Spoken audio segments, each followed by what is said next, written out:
आज की क्लास में कक्षा 10th का साइंस में यानी विज्ञान में अध्याय 9 स्टार्ट करेंगे, जो है प्रकाश, परावर्तन तथा अपवर्तन। ठीक है, तो देखिए प्रकाश क्या होता है कि हम अगर दुनिया में कोई भी वस्तु को, कोई भी चीज को अगर देख पाते हैं तो प्रकाश की सहायता से ही देख पाते हैं। ठीक है, जैसे मान लीजिए कि ये रूम है, अगर इसमें प्रकाश बंद कर दिया जाए तो क्या आपको कुछ नहीं दिखेगा, हमें भी कुछ नहीं दिखेगा, सब अंधेरा सा लगेगा। तो प्रकाश अगर बंद कर दिया जाए तो क्या होगा कि सारा अंधेरा अंधेरा हो जाएगा, कुछ नहीं दिखेगा। ठीक है, तो इससे तो प्रकाश का अध्ययन तो हम लोग क्या है कि मतलब प्रकाश का अध्ययन तो लोग हजारों लाखों सालों से करते आ रहे हैं, क्योंकि जब प्रकाश नहीं होगा तो हम किसी भी वस्तु को देख नहीं सकते हैं। ठीक है, दुनिया में कोई भी वस्तु होगा उसको हम देख नहीं सकते हैं बिना प्रकाश की सहायता से। तो देखिए प्रकाश का एक नॉर्मल डिफिनीशन है, जो है कि देखिए प्रकाश का नॉर्मल डिफिनीशन क्या है कि वह युक्ति है जिसकी सहायता से हम दुनिया को देख सकते हैं। क्या है कि प्रकाश वह युक्ति है या साधन, बोलिए वह युक्ति या साधन, जो बोलिए वह युक्ति है जिसकी सहायता से हम दुनिया को देख सकते हैं। ये बहुत नॉर्मल परिभाषा है। ठीक है, 7वीं 8वीं क्लास में चलने जुकुर यह परिभाषा है। देखिए एक बात आपको बताते हैं कि देखिए अगर इतिहास की तरफ थोड़ा चले तो आज भी साइंटिस्ट लोग होते हैं और पहले भी होते थे। ठीक है, अगर इतिहास की तरफ चले तो हम कह सकते हैं कि आज भी साइंटिस्ट लोग हैं और पहले भी होते थे। तो वो विचार विमर्श करते थे और उसका कुछ तर्क देते थे। तो जैसे बोला जाता है ना ग्रीक जो है, तो उसमें क्या होता था कि राजा होता था और राजा कुछ सवाल खड़ा करते थे। ठीक है, राजा कुछ सवाल खड़ा करते थे और वो उनका उत्तर जानना चाहते थे। अगर जो उसका उत्तर देता था तो उसको बहुत सारे इनाम दिया जाता था। ठीक है, तो उसका उत्तर, जैसे अकबर बीरबल का नाम सुने होंगे, अकबर और बीरबल जैसे लोग उस वैसा मतलब उस तरह के सवाल का जवाब देते थे। ठीक है, अकबर और बीरबल जैसे लोग जो राजा के मन में सवाल उगता था और वो पूछते थे, तो अकबर और बीरबल जैसे लोग उस सवाल का जवाब देते थे। ठीक है, तो एक राजा के मन में बात आया कि अगर हम कोई भी चीज देख रहे हैं तो कैसे देख रहे हैं। ये राजा के मन में सवाल आया। क्या आया कि हम कोई भी चीज को कैसे देख रहे हैं। सवाल तो बड़ा अद्भुत था। ये सवाल आया तो जाने मतलब साइंटिस्ट लोग या आप कहिए जाने माने लोग, अद्भुत लोग गए और उसका जवाब दिए। तो जवाब क्या दिए कि देखिए हमारे आंख से कोई एक शक्ति है जो छुक छुक छुक ऐसे निकलता है और उस वस्तु पर पड़ता है और हम उसको देख पाते हैं। क्या बोले कि हमारे आंख से कोई शक्ति है जो निकलता है और उस वस्तु से टकराता है, तब हमारे को वो वस्तु दिखाई पड़ता है।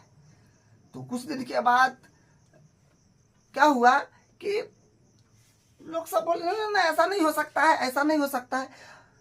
अब बताइए, हम आसमान में देखते हैं तो आंख खोलते हैं, आंख खोलते ही तारे दिख जाते हैं, सूर्य दिख जाते हैं।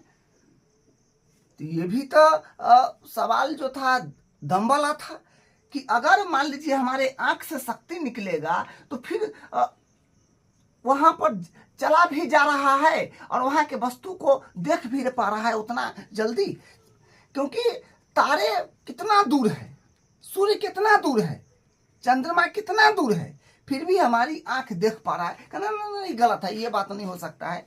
क्योंकि अगर मान लीजिए आंख से कोई शक्ति निकली और चंद्रमा तक चला भी गया, एकदम क्षण देर में, एकदम क्षण सेकंड में आ भी गया, तो ये नहीं हो सकता है, तो वो गलत पाया गया। तो देखिए बताया गया क्या, साइंटिस्ट के द्वारा क्या बताया गया कि दुनिया में दो तरह के चीज होते हैं, ठीक है। दुनिया में जो है दो तरह के चीजें होते हैं, जिसमें से एक में प्रकाश उत्सर्जित होता है और एक में प्रकाश उत्सर्जित नहीं होता है, ठीक है। क्या है कि दुनिया में दो तरह का चीज है, जिसमें कुछ में तो प्रकाश उत्सर्जित होता है, कुछ में प्रकाश उत्सर्जित नहीं होता है।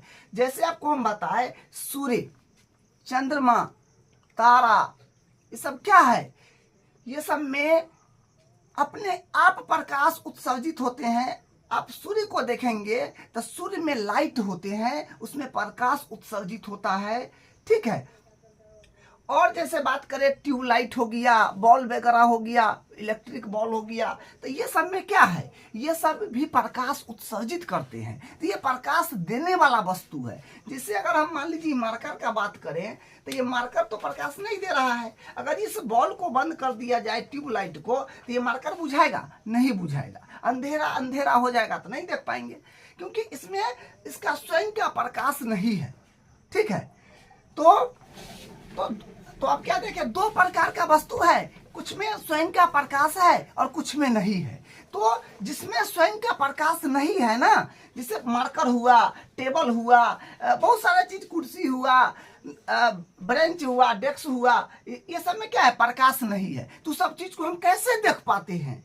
देखिए, जब कहीं से प्रकाश आ रहा होता है, जैसे इस रूम में क्या है कि ट्यूब जल रहा है, तो इस ट्यूब का प्रकाश जितना सामान रखा हुआ है सबसे टकरा रहा है, जितना सामान रखा हुआ है सबसे टकरा रहा है, और वो फिर हमारे आंख तक आ जा रहा है, आंख तक टकरा रहा है, तो हम वो वस्तु को देख पाते हैं। मतलब प्रकाश, अगर जैसे मान लीजिए सूर्य का प्रकाश है, तो सूर्य का प्रकाश तो दुनिया में सभी वस्तु पर पड़ रहा है, तो उस वस्तु पर प्रत्येक चीज पर प्रकाश पड़ रहा है, और उस पर जितना वस्तु पर प्रकाश पड़ रहा है, और हम किसी भी वस्तु को देखते हैं तो उससे टकराया हुआ प्रकाश उस वस्तु से हमारी आंख में एकदम जल्दी में टकराता है, तो उस वस्तु को हम देख पाते हैं।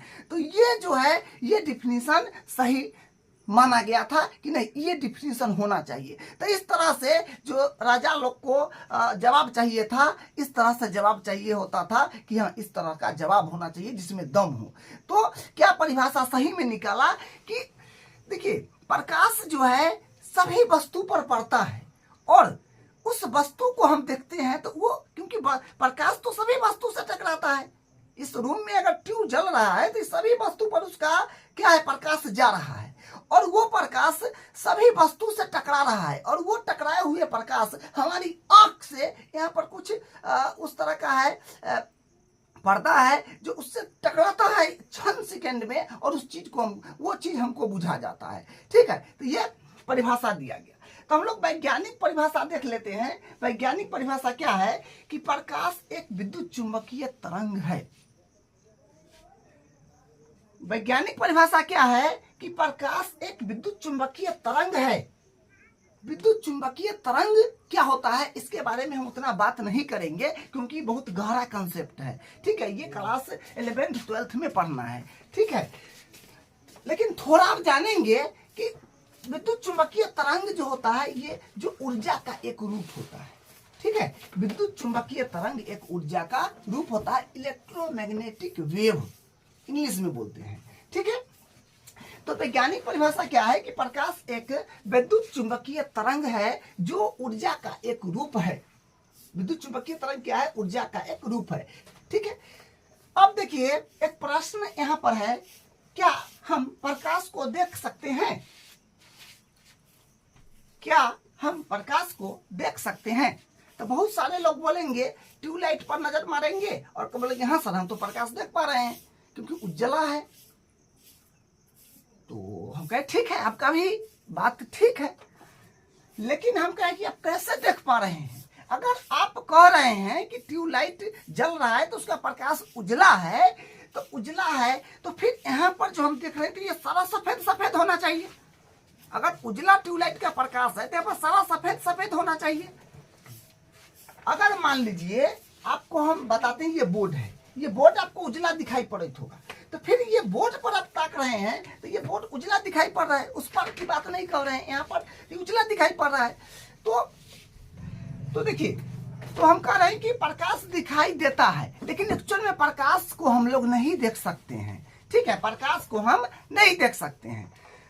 तो प्रकाश को हम लोग जो है नहीं देख सकते हैं। क्यों? क्योंकि अगर मान लीजिए आप करें कि प्रकाश हम देख पा रहे हैं कि ट्यूबलाइट जल रहा है, वो उजला है, तो उजला है तो फिर यहाँ सारा सफेद सफेद बुझाना चाहिए, लेकिन सारा चीज क्यों बुझा जा रहा है? इसलिए प्रकाश को हम नहीं देख सकते हैं। ठीक है, तो देखिए यहाँ पर क्या है, क्या हम प्रकाश को देख सकते हैं? तो प्रकाश को हम नहीं देख सकते हैं। पहला बात, नहीं देख सकते हैं। हम प्रकाश की सहायता से दुनिया को देख सकते हैं, मतलब दुनिया में जो भी वस्तु है उसको हम देख सकते हैं। ठीक है, तो वही कि प्रकाश को हम नहीं देख सकते हैं, प्रकाश की सहायता से हम दुनिया को देख सकते हैं। अब देखिए, आपको कुछ बात बताते हैं। देखिए, अब बात है कि देखिए, प्रकाश को हम इसलिए नहीं देख सकते हैं कि प्रकाश का वेग बहुत ज्यादा है। प्रकाश एक सेकंड में 3 लाख चलता है। अगर वैज्ञानिक कहता है कि अगर माना जाए दुनिया में सबसे तेज चलने वाला क्या चीज है, तो वो सिर्फ और सिर्फ प्रकाश ही है जो दुनिया में सबसे तेज चलता है। ठीक है, तो प्रकाश जो है 3 लाख पर सेकंड चलता है। एक सेकंड में 3 लाख दूरी तय कर जाता है।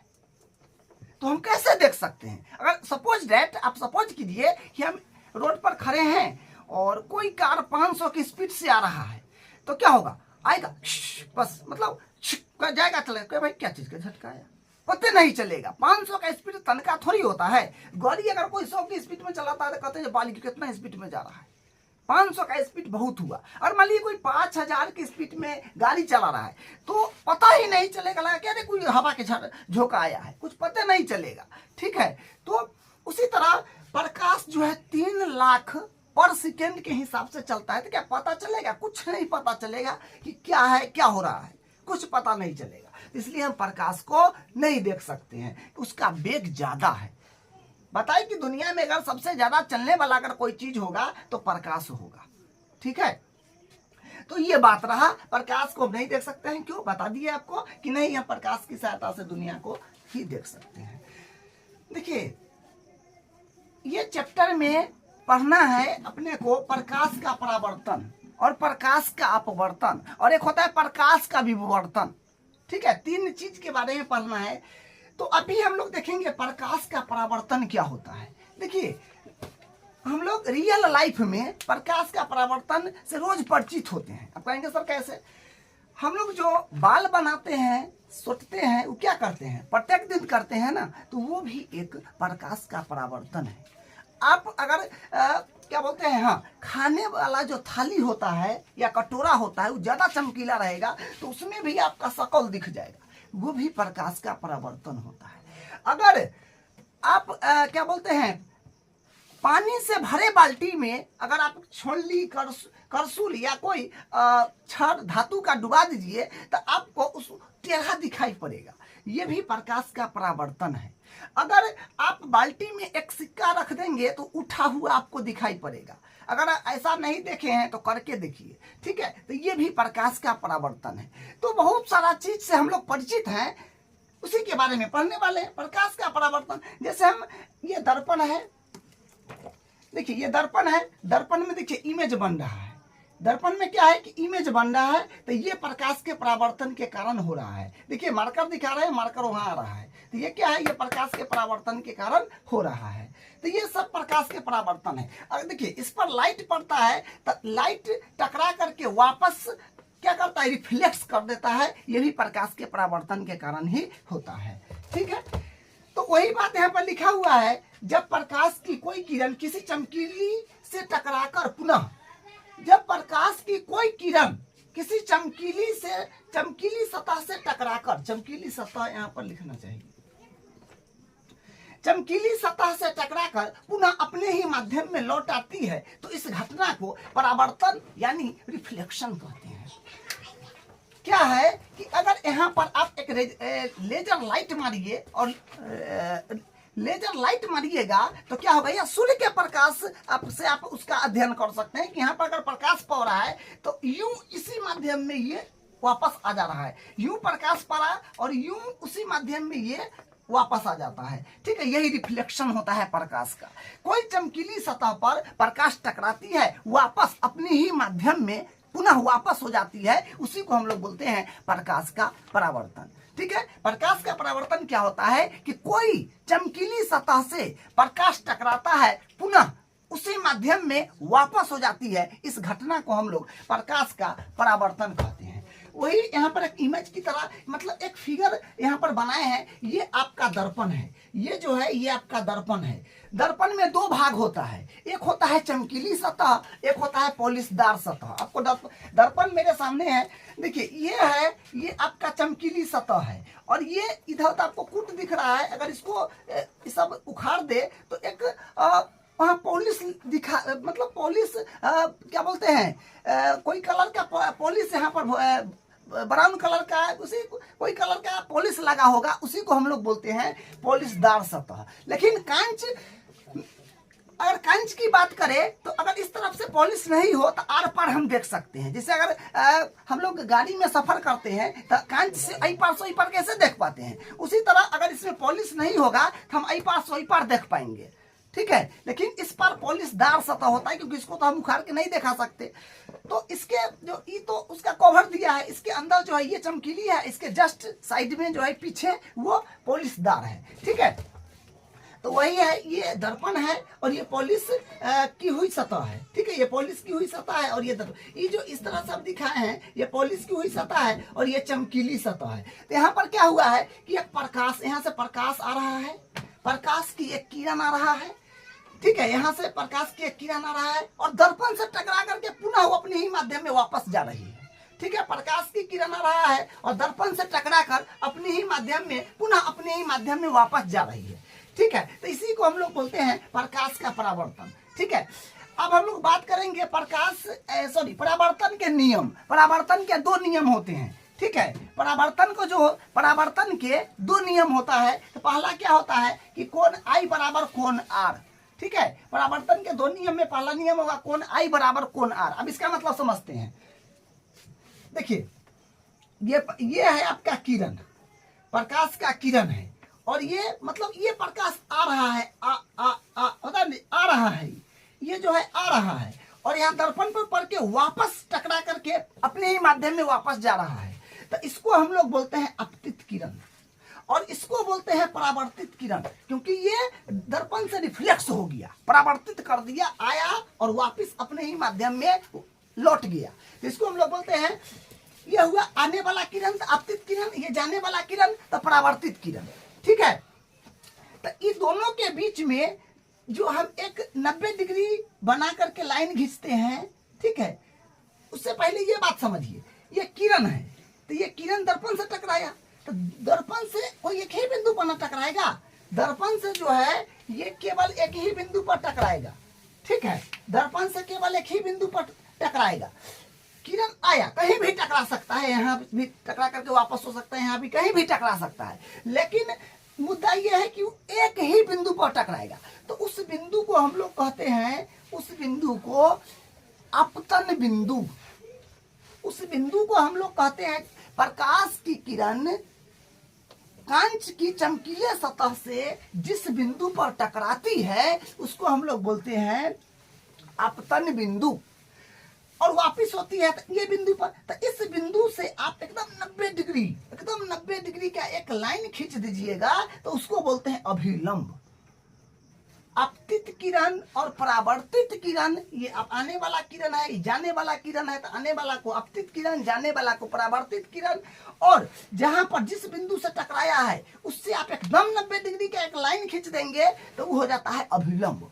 और यहाँ आने वाला किरण से जो कोण बनता है उसको हम लोग बोलते हैं अपतन कोण, और जाने वाला किरण से जो कोण अभिलंब के साथ बनता है उसको हम लोग बोलते हैं परावर्तन कोण। क्या बोले कि आने वाला किरण के साथ, आने वाला किरण अभिलंब के साथ जो कोण बनाता है, जो कोण आई है, इसको बोलते हैं अपतन कोण। जाने वाला किरण जो अभिलंब के साथ कोण बनाता है उसको बोलते हैं परावर्तन कोण। वही बात यहाँ पर, हाँ, लेकिन ये दोनों बराबर होते हैं, कोण आई बराबर कोण आर, ये जो है परावर्तन के पहला नियम है कि ये कोण और ये कोण बराबर होंगे। ठीक है, तो वही है, पहला में कोण आई बराबर कोण आर आपको बता दिए। यहाँ आई जो है अपतन कोण है, आने वाला किरण से बन रहा है अभिलंब के साथ, तो अपतन कोण हो गया। और वो ये जो है जाने वाला वापस जो किरण हो रहा है उससे बन रहा है, तो ये हो गया आपका परावर्तन कोण। अपतन कोण को इंग्लिश में बोलते हैं इंसिडेंस, और उसके बाद परावर्तन को हम लोग बोलते हैं रिफ्लेक्शन। ठीक है, अब देखिए दूसरा नियम क्या है, ये भी समझने वाला बात है। ठीक है, ये भी समझने वाला बात है। अपतित किरण, परावर्तित किरण और अपतन बिंदु अभिलंब तीनों एक ही तल में होते हैं। देखिए ये हुआ आपका आने वाला किरण, ये हुआ आपका अपतित किरण, परावर्तित किरण आने वाला किरण, जाने वाला किरण जे बिंदु पर पड़ता है अभिलंब जो हम खींचते हैं, और जो अपतन बिंदु होता है वो तीनों एक ही तल में होता है, तो उसी को हम लोग बोलते हैं दूसरा नियम कि अपतन कोण परावर्तन को अपतित किरण, परावर्तित किरण व अपतन बिंदु पर अभिलंब तीनों एक ही तल में होते हैं। तो इसका दूसरा है अपतित किरण, परावर्तित किरण व अपतन बिंदु पर अभिलंब तीनों एक ही तल में होते हैं। तो जो बताए आपको जो एक और फिगर है यहाँ पर उससे समझ लीजिए। जो देखिए ये है आपका दर्पण, और ये है पॉलिश किया हुआ सतह, और ये चमकीला सतह है। ठीक है, और ये है अपतित किरण। ठीक है, और ये है परावर्तित किरण, आने वाला किरण को अपतित किरण और जाने वाला को परावर्तित किरण। ठीक है, जिस बिंदु पर टकराई है, एक ही बिंदु पर टकराती है, और वो बिंदु को हम लोग बोलते हैं अपतन बिंदु, और उससे एकदम 90 डिग्री का एक रेखा खींचेंगे तो वो होता है अभिलंब। तीनों एक ही तल में होता है, वही होता है आपका दूसरा नियम। अपतित किरण, परावर्तित किरण व अपतन बिंदु और अभिलंब तीनों एक ही तल में होते हैं। ठीक है, तो ये जो है यहाँ पर हाँ, यहाँ पर भी देख लीजिए कि PQ जो है, ये PQ ये हुआ आपका अपतित किरण। नाम अगर देना चाहिएगा इसको तो ये PQ हो गया जो अपतित किरण हो गया, और ये RQ, या फिर इसका आप PQ नाम दीजिए, इसका RS नाम दे दीजिए, इसको भी अलग से दीजिए, या एक में भी काम चल सकता है। PQ हो गया आपका अपतित किरण, और QR हो गया आपका परावर्तित किरण, और MN ये जो है, ये MN जो है ये अभिलंब है। ठीक है, तो यहाँ पर ये है दूसरा नियम कि अपतित किरण, परावर्तित किरण व अपतन बिंदु पर अभिलंब तीनों एक ही तल में होते हैं। तो ये रहा। तो हम लोग अब देखेंगे समतल दर्पण से बनने वाले प्रतिबिंब की विशेषताएं। तो समतल दर्पण से बनने वाला प्रतिबिंब की विशेषता क्या है? तो देखिए इसका विशेषता आप देखते हैं प्रत्येक दिन क्या होता है, जिसे हम लोग क्या करते हैं, आईना में बाल सीटते हैं, ये सब क्या है, समतल दर्पण है। समतल दर्पण से हम लोग अपना चेहरा देखते हैं। ठीक है, देखिए यहाँ पर एक व्यक्ति है और यहाँ पर एक व्यक्ति है, ये गुब्बारा लिया हुआ है। तो गुब्बारा लिया हुआ है तो देखिए ये दर्पण है, ये चमकीला सतह है, तो इसका इमेज ये बन रहा है। इस जो जिसे मान लीजिए कि ये दर्पण है। ठीक है, तो ये दर्पण है, तो ये यहाँ पर हम देख, इसमें ये हम है और वो हमारा इमेज है। ठीक है, तो हम हुए बिंब। ठीक है, हम हुए बिंब या वस्तु या ऑब्जेक्ट, और इधर इसमें जो दिख रहा है इसको हम बोलते हैं प्रतिबिंब। ठीक है, जो दर्पण में दिखेगा वो होता है प्रतिबिंब। प्रतिबिंब यानी इमेज, और जो हम है एक्चुअल में वो होता है बिंब, वस्तु बोलिए या ऑब्जेक्ट। ठीक है, तो यहाँ पर क्या है कि कोई भी वस्तु, जैसे देखिए गुब्बारा यहाँ पर क्या है और यहाँ पर देखिए कैसे है। तो यहाँ पर है देखिए, अगर नंबरिंग देखा जाए 1 2 3, तो यहाँ पर देखिए एक जितना पीछे है उतना ही पीछे यहाँ एक है। ठीक है, तो जितना पीछे एक है यहाँ पर उतना ही पीछे इसमें एक है। ठीक है, और 2 को देखिएगा तो 2 इसमें उल्टा दिखेगा आपको इस तरह से। ठीक है, 2 जो है आपको इस तरह से उल्टा दिखेगा, और 3 जो है ये ऐसे दिखेगा। सबका उल्टा इमेज बनता है। ठीक है, मतलब दर्पण से आप जितना करीब आइएगा उतना करीब का फिगर बनेगा, और जितना दूर जाइएगा उतना दूर का फिगर बनता है, उतना ही दूर बनता है इमेज। ठीक है, तो ये बात हुआ समतल दर्पण का। अब देखिए पहला बात क्या है कि बिंब व प्रतिबिंब का आकार मतलब साइज समान होता है। क्या है कि बिंब व प्रतिबिंब का आकार समान होता है। आकार एकदम समान होगा, जो वस्तु जैसा है वैसा ही उसमें दिखा देगा। ठीक है, दूसरा है प्रतिबिंब दर्पण से उतनी ही दूरी पर होता है। जब को पता है आप जितना पास जाइएगा उतना पास दर्पण में भी बुझाएगा, जितना पीछे हटिएगा उतना पीछे आपको दर्पण में भी बुझाएगा। ठीक है, तो वही बात है। दूसरा तीसरा है प्रतिबिंब सदैव सीधा एवं नकली आभासी बनता है। क्या है कि प्रतिबिंब सदैव सीधा एवं नकली आभासी बनता है। इसका मतलब क्या है, ये दर्पण है, दर्पण में हमेशा जो है प्रतिबिंब सीधा बनता है, ठीक है, और आभासी बनता है। आभासी का मतलब होता है नकली, जैसे हम असली में है और वहां पर जो है हमारा जैसा वहां पर जो दिख रहा है वो नकली है। ठीक है, तो जो बिंब बनता है, जैसे ये है एक बंदा है और इसका प्रतिबिंब इसमें बन रहा है, तो ये एक्चुअल में है और इसका प्रतिबिंब दर्पण में बन रहा है, तो नकली हुआ और ये असली हुआ। ठीक है, वही बात है कि प्रतिबिंब सदैव सीधा एवं नकली आभासी, नकली को विज्ञान में आभासी बोला जाता है। ठीक है, आभासी बनता है। उसके बाद है चौथा, हाँ ये देखिए थोड़ा इंपॉर्टेंट है, प्रतिबिंब पार्श्वर परावर्तित होता है। प्रतिबिंब पार्श्वर परावर्तित होता है, इसका क्या मतलब है? इसका मतलब है कि देखिए इसमें दाएं बाएं दिखाई देगा और बाएं दाएं दिखाई देगा। जैसे मान लीजिए कि हम मार्कर यहाँ पर लिए हुए हैं, तो ये मार्कर इधर से हम देखिए अपना इधर से एक्चुअल में, तो ये दाहिना हाथ में है, उधर से अगर आप देखिएगा तो बायां हाथ में आपको नजर पड़ेगा। ठीक है, तो दाएं बाएं है, चाहे देखिए ना सब चीज उल्टा लिखल दिखेगा। इसे यहाँ पर अगर मान लीजिए और देखिए उस तरफ का अगर कुछ आपको दिखाई पड़ रहा है तो देखिए सारा उल्टा दिख रहा है। देखिए वहां ये देखिए आप इसको देखिए और यहाँ पर देखिए कैसा दिख रहा है, उधर घुमल है, इसमें देखिए इधर घुमा हुआ है। तो क्या है, दाएं बाएं मतलब उल्टा हो जा रहा है। ठीक है, यहाँ और यहाँ देखिए, तो वही बात है कि प्रतिबिंब पार्श्वर परावर्तित होता है। तो इसका मतलब यह है कि प्रतिबिंब में दायां बाईं ओर तथा बाईं दाईं ओर दिखता है। ठीक है, क्या है कि प्रतिबिंब में दायां बाईं ओर तथा बाईं दाईं ओर दिखता है। तो आज की क्लास में हम लोग इसका जो है सिर्फ परिचय ही जाने हैं कि परावर्तन क्या होता है, प्रकाश क्या होता है, इमेज कैसे बनता है, ये सब मान के चलिए परिचय है। ठीक है, तब हम अगले क्लास में जो है गोलीय दर्पण के बारे में पढ़ेंगे, वो भी काफी इंपॉर्टेंट है। ठीक है, तो आज की क्लास में यहाँ तक